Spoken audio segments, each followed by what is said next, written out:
Hello and welcome to the Trews. MI5 are concerned that figures very close to the seat of power could be attracted by radical Islamism. I work very closely with our security services. Look at Nick Clegg's solemn, sad face. Look at, what have I done? He's such an arsehole. I'm alienated. I've lost my ideology. I can't stand myself. Why did I renege on tuition fees? Perhaps I should join ISIS. Well, Nick, you've made more corrupt political alliances. For months, he's been the masked face of Islamic State. With the real identity of Jihadi John being revealed, we ask, if joining ISIS and beheading people is the solution, then what is the problem? His identity long known to the security service MI5, which now faces questions as to how a British computer programmer on its radar was free to become a jihadi executioner. When I'm asked a question like that, for me, I want to answer the question really quickly. Like, I want to go, he must be mad. He must be like some sort of lunatic. Because it's a really complicated question. Why would a bloody computer programmer go and chop off people's heads? Mohammed Emwazi was once a star salesman for a Kuwaiti IT company. According to his former boss, he was the best employee we ever had. Or the guy that's chopping off people's heads. Yeah, he's good as gold, that lad. I mean, that's too much to comprehend, isn't it? So we need, and the news provides, a narrative of individual condemnation, and condemnation is required. I mean, this is not a show about where we go, hey, that guy who's chopped off 5 people's heads, he's all right. This is not that, because some people are like, look, we don't even want to try and understand. We don't want to try and understand. That's just wrong. But my concern is that this story points to a much broader problem. The excellent piece by Kenan Malik in The Guardian draws comparisons to this new phenomena of doubling ISIS membership. You know, Europeans joining ISIS has doubled in like the last year. I mean, that's a phenomenal growth. What is that addressing? What is the fuel behind it? Even the argument that there's something in the Quran that's inherently like bad or negative or evil or violent doesn't make sense, because an examination of the purchasing of these jihadi recruits revealed, like, they looked at their Amazon's receipts and stuff, like, what are they buying these guys before they go off and join ISIS? A lot of them are buying the Quran for dummies, Islam for beginners. So it's not like they've been indoctrinated for years and years by Islam and then went, well, I'm actually at the point now where the only way I can express my Muslim faith is chopping people's heads off. They didn't know anything about it. It was like the last minute revision the night before an exam. Right, I'm off to join ISIS. What actually is in the Quran? Many British jihadis come from comfortable, non-practicing Muslim backgrounds and speak English at home. So again, this is not, if you take Islam to its natural extreme, people's heads get chopped off. A quarter of French jihadis in Syria are not even from Muslim backgrounds, so it's like nothing to do with it. So it's more to do with alienation than it is to do with Islam.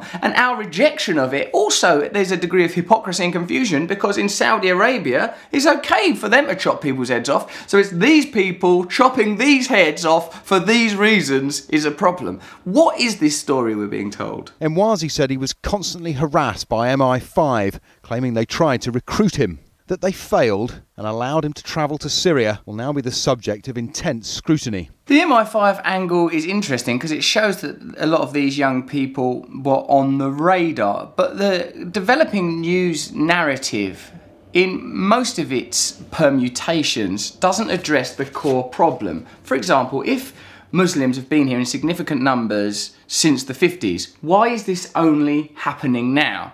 Like, the World Cup in Britain in 1966 wasn't blighted by endless terror threats, was it? Oh, we're afraid we're going to have to cancel the semi-finals against Uruguay because there's bloody jihadis everywhere. So what's changed? What we're seeing now is a new phenomena, and I believe relates to something that's felt way beyond the Muslim community. I think that white working class, white middle class, people in secular societies in general are feeling a sense of alienation. And the impulse that leads, in extreme cases, people to cross the sea and join ISIS, in less obvious cases, leads people to take drugs, leads people to drink, leads people to consume, leads people to football violence. But our social narrative can incorporate those phenomena. We are, look, homelessness, yeah, we have homelessness, that's a thing we have. Drug addiction, that's a thing we have. Racism, that's a thing we have. People are going, ISIS chopping people. What? the record gets scratched off because it can't be incorporated into the main narrative of apathy, alienation, isolation. So the fuel for this phenomena is felt by a lot more people. It's merely an extreme example of something that's commonly understood, that our cultural story at the moment makes no sense, that there is a corruption and disengagement, the storytellers are broken, the myth is disingenuous. We will do everything we can with the police, with the security services, with all that we have at our disposal to find these people and put them out of action. That is the number one priority for me. Number one priority is to maintain this type of story, to not question what the conditions are. For me, ISIS and these grotesque executions and this extreme violence is merely the most obvious symptom of an all-pervading phenomena. Britain was voted the loneliness capital of Europe. We're less likely to have strong friendships or know our neighbours than inhabitants of any other country in the EU. Most young people in the UK say they don't feel listened to and that politics is irrelevant to them.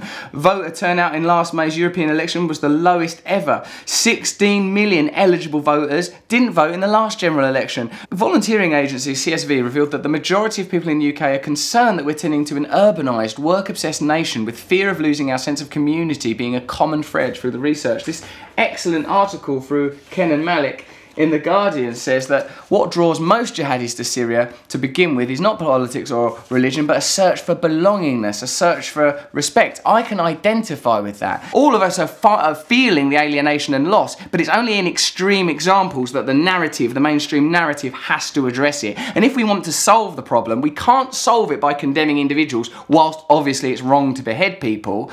Well, the only way we can solve it is by dealing with the context in which it occurs. When there are people anywhere in the world who commit appalling and heinous crimes against British citizens... Right, well David, what about the financial crimes of 2007 and 2008? Of course it's not as graphic as one man chopping another man's head off, but the effects of the financial crash of 2007 and 2008, where there was a massive robbery of ordinary people of Britain, America and Europe, had far-reaching social effects. One of the effects is that disabled people are losing their independent living fund, and as a result, disabled people that experts estimate would not have died, have died. So it's not a direct murder, but it's a incremental murder of people. The vilification and social tension created by allowing that kind of crime to occur and doing nothing about it while rioters are imprisoned creates the kind of social tension and alienation that is the perfect growing conditions for this kind of phenomena. So if you are interested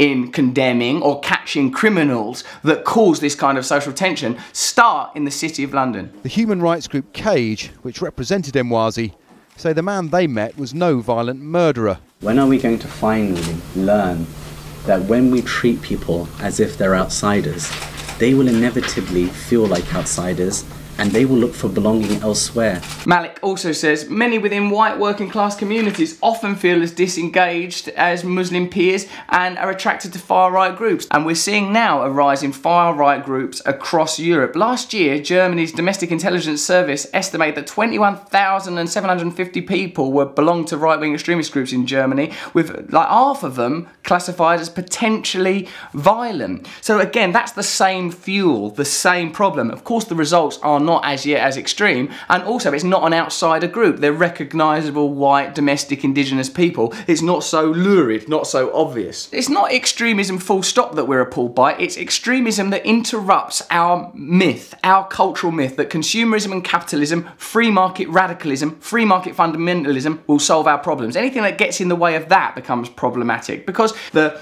kernel of truth in the sprawling, bewildering bramble of ISIS madness is society isn't working, the system isn't working, it's totally corrupt. That's the thing that resonates in the core of young people. That's the thing that pulls them into mad jihadism. If an ideology as mad as ISIS can appeal to a certain section of the population, we have a huge cultural problem. And the reason returning and captured ISIS recruits aren't paraded around schools saying, hey, ISIS isn't what I thought it would be, it's worthless, because to make that admission and acknowledgement is to start picking at the stitching of the broader problem. Our culture does not work. Consumerism has failed. Capitalism has failed. And the people that govern us do not know how to solve that problem. And until we, the people, become engaged in politics, society, mythology, and our own cultural narrative in a new and direct way, this problem and all of the problems that we are facing will get worse and worse and worse. We have to do something. We can't expect them to do anything. They are not going to. So we need to provide an alternative to ISIS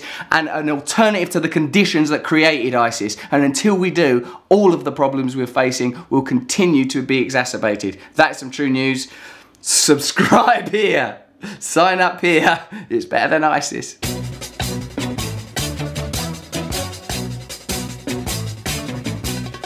Nose is a tool that is abused to fool you and to leave you scared and confused.